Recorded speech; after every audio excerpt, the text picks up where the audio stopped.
19. 이튿날 안드레이 공작은 아직 간 일이 없는 몇몇 집을 방문했는데 그 가운데에는 지난번 무도회에서 예정을 새롭게 한 로스토프 네도 들어있었다. 다만 예의상으로도 로스토프 네를 방문할 필요가 있었지만 그러나 안드레이 공작은 자기에게 유쾌한 기억을 남긴 그 보통이 아닌 활기에 가득 찬 아가씨가 집에서 어떻게 하고 있는지 그것이 보고 싶었던 것이다. 나타샤는 맨 먼저 그를 맞아준 사람 중의 하나였다. 그녀는 하늘색의 평상복을 입고 있었으나 안드레이 공작에게는 야해복 때보다 한결 아름답게 보였다. 나타샤를 비롯한 온 가족이 옛 친구처럼 꾸밈 없는 태도로 친절하게 그를 맞았다. 한때 그가 엄격하게 비평했던 이 일가는 지금은 아름답고 소박하며 선량한 사람들 뿐인 것처럼 생각되었다. 베제르부르크에서는 유달리 정답고 놀라운 노백작의 환대와 그 호인 다음에 마침내 안드레이 공작도 만찬을 거절할 수가 없게 되었다. 그렇다. 정말 착하고 훌륭한 사람들이다 하고 볼콘스키는 생각했다. 물론 이 집안 사람들은 자기네들이 나타샤 속에 지니고 있는 보물을 털 것만큼도 이해하지 못하고 있다. 그러나 이 특히 시적이며 생명력에 넘쳐 흐르는 아름다운 아가씨를 두드러지게 떠오르게 하기 위해서는 정말 이 집의 이 선량한 사람들은 최고의 배경이 되고 있는 것이 아닌가. 안드레이 공작은 나타샤 속에는 자기로서는 전혀 이해할 수 없는 독특한 세계, 자기에게는 미지의 온갖 희열에 넘치는 세계, 언젠가 오토라도 노예 마을의 가로수 길에서도 달밤의 창문에서도 자기를 그처럼 초조하게 했던 이해할 수 없는 세계가 존재하고 있음을 느꼈다. 그러나 지금은 이 세계도 그를 초조하게 하지는 않았으며 또 별 세계도 아니었다. 뿐만 아니라 스스로 그 세계에 한 걸음 딛고 들어가서 그 속에서 새로운 희열을 찾아내고 있는 것이다. 식후에 나타샤는 안드레이 공작의 청에 따라 피아노 옆으로 가서 노래를 부르기 시작했다. 안드레이 공작은 창가에 서서 부인들과 이야기를 하면서 듣고 있었다.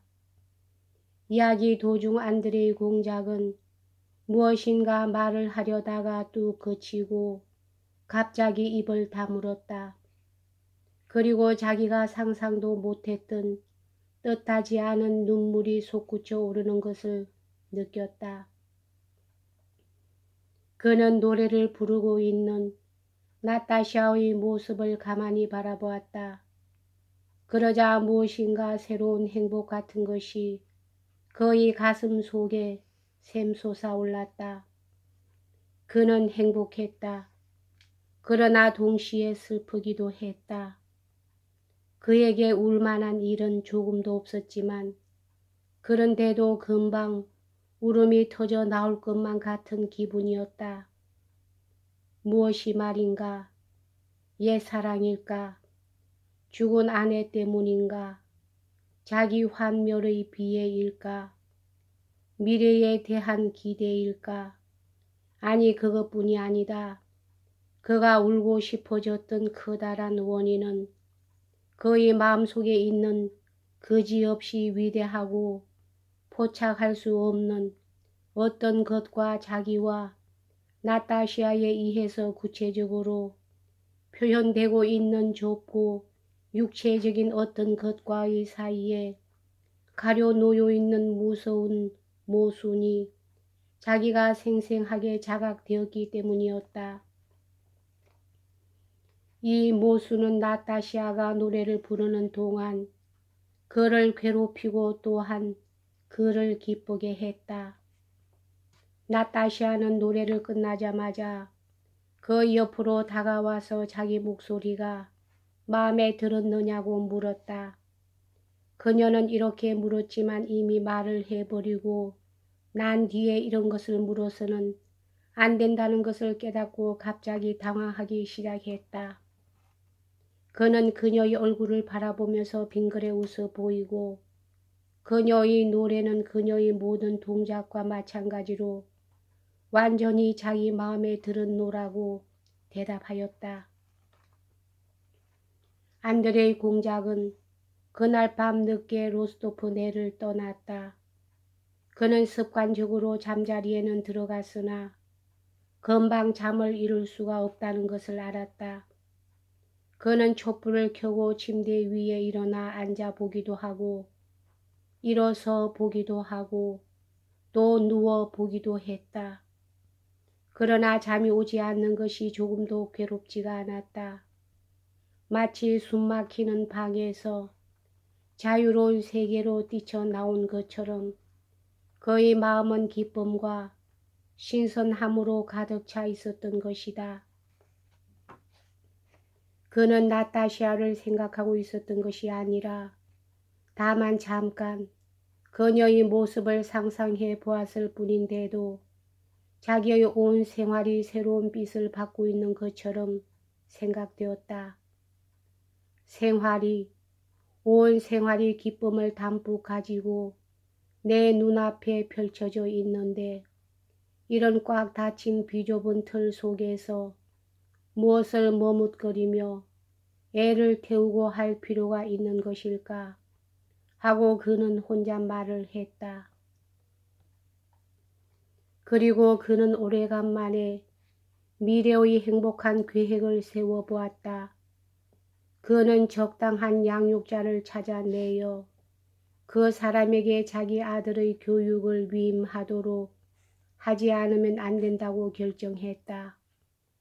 그리고 직장을 그만두고 외국으로 가서 영국, 스위스, 이탈리아 등을 보고 와야겠다.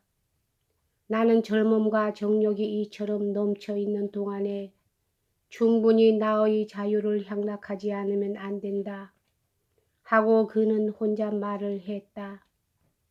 행복하게 되기 위해서는 행복의 가능을 믿지 않으면 안 된다고 피에르가 말한 것은 진리이다. 나도 지금 그것을 믿는다. 죽은 자는 죽은 자로 하여금 매장케 하란 말이다. 하지만 생명이 있는 한은 살아서 행복해져야 한다. 하고 그는 생각했다. 여기까지 하겠습니다.